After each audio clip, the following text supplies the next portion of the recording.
रात का अंधा जमाई। एक बुढ़िया थी। उसका एक ही अकेला बेटा था। रात के वक्त वह अंधा हो जाता था, यानी दिखाई नहीं देता। बुढ़िया ने किसी तरह गोलमाल करके एक रिश्ता ढूंढा और उसकी शादी रचाई। लड़की सुंदर थी। उसके मायके वाले भी अच्छे लोग थे।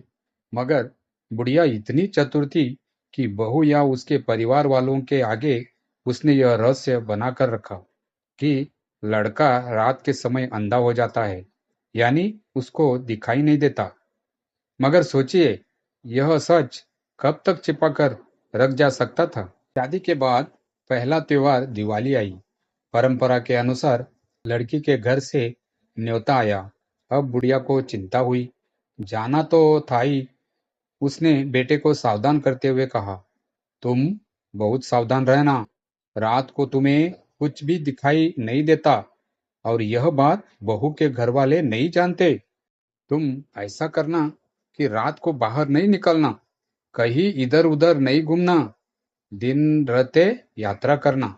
दूसरा यह कि वहां एक ही दिन रहकर लौट आना। अपनी माँ के कहे अनुसार वह दिन रहते ससुराल पहुंचने के लिए बहुत तेजी से चल पड़ा। मगर कितनी भी कोशिश करने पर भी अंधेरा होने से पहले वह वहां पर पहुंच नहीं सका। उसकी नजर धुंधली हो गई। माँ की चेतावनी याद कर वह एक जगह बैठ गया। उसके साथ किस्मत का खेला था। वह अनजाने में अपनी ससुराल के सामने के कूड़े के ढेर पर बैठ गया था। वह वहां बैठा और उसकी सासू माँ कूड़ा फेंकने वहां आई। अंधेरा था, इसलिए उसने दामाद को नहीं देखा। उसने कूड़ा उसके सिर पर फेंका। दामाद बेचैन होकर उठा तो सासू ने उसे पहचाना कि यह और कोई नहीं, अपना दामाद ही है। जो होना था वो हो चुका। अब उसे पछताना ही था। उसने बहुत मंसूबे बना रखे थे।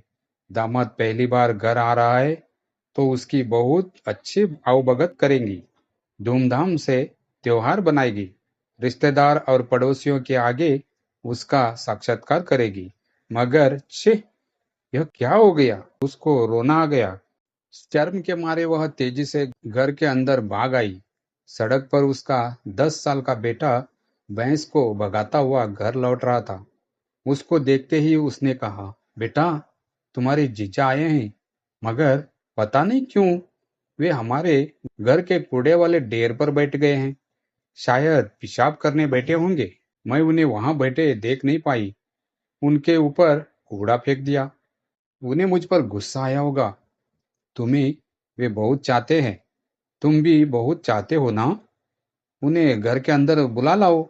लड़का जीजाजी पुकारते हुए उसकी तरफ भागा। जमाई के पास जाकर कहा, जीजाजी आइए ना, घर के अंदर।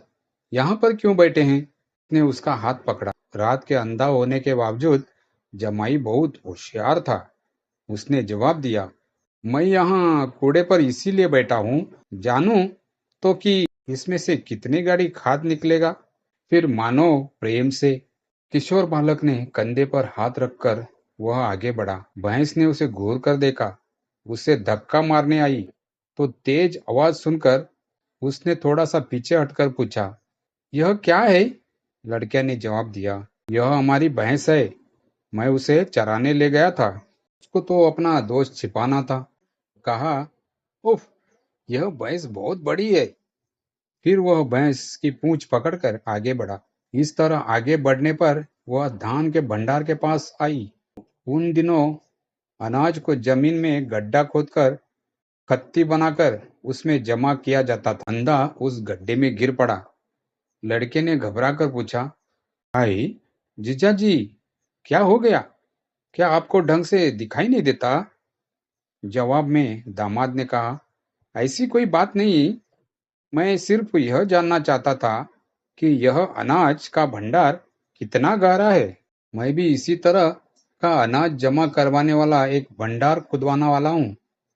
कोई बात नहीं, मुझे हाथ का सहारा दो, मैं ऊपर आता हूँ। यह कहकर इस बार भी अपने प्राकृतिक दोष को उसने छिपा लिया। दीवार का सहारा लेकर वह आगे बढ़ा। लड़के ने पूछा, जीजा जी, आप दीवार का सहारा लेकर आगे बढ़ रहे हैं। क्या आपकी नजर ठीक नहीं है? जवाब में उसने कहा, छे, तुम यह क्या कह रहे हो? मैं तो सिर्फ तुम्हारे घर की दीवार की लंबाई नाप रहा हूँ। घर के दरवाजे पर एक मेंढा खड़ा था। वह उससे टकराकर गिर पड़ा। तब मेंढे ने अपने सींगों से उसे भोंका। लड़के ने मेंढे को एक चाटा दिया और जीजा को सहारा देकर उठाया। फिर पूछा, जीजा जी, आपने मेंढे को नहीं देखा? क्यों? नहीं नहीं, तुम समझो मेरी बात। उसका आकार देखकर मुझे उससे टकराने का मन हुआ, मगर देखो, मुझे तो उसने भोंक दिया। जमाई ने कहा। अंधेरा गहरा हुआ। रात हुई। सब लोग खाना खाने बैठ गए। सामने पटिये पर थाली रखी थी। त्योहार के अवसर का बढ़िया भोजन था। तो सासू जी स्वयं परोसने आ गई। विशिष्ट संदर्भों पर महिलाएं खूब सज धज कर काम करती है। सासू जी नुपुर और चूड़ियां पहनकर परोस रही थी। चूड़ियों को खनखनाट से जमाई साहब ने समझा कि मेंढा दोबारा आया है। वह डर गया। घबराहट में आवाज सुनकर उस तरफ अपनी प्लेट उठाकर फेंकी। वह प्लेट सास के पांव पर लगी। वह घबराहट में रसोई की तरफ भागी। सासू को लगा कि जमाई गुस्से में उससे बदला ले रहे हैं। एक तो यह कि उसके सिर पर कूड़ा डाल दिया था, और दूसरी वजह यह बेटी को परसने भेजना था। फिर बेटी ने खुद से खाना परोसा। रात को खाना खाने के बाद पति पत्नी दोनों कमरे में लेटे। बाकी लोग नीचे बाहर के बरामदे में लेटे थे। ऐसा हुआ कि आधी रात को उसे पेशाब करने का मन हुआ। अंधेरे में लड़खड़ाते हुए दीवार का सहारा लेकर किसी तरह वह पिछवाड़े तक गया। काम पूरा होने पर उसे मकान का दरवाजा नहीं दिखा। भटक कर वह उस जगह पहुंचा जहां पर सासू जी सो रही थी।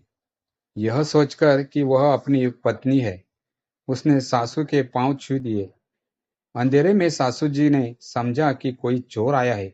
उसने चिल्लाकर पूछा, कौन हो? उसे अपनी गलती का एहसास हुआ।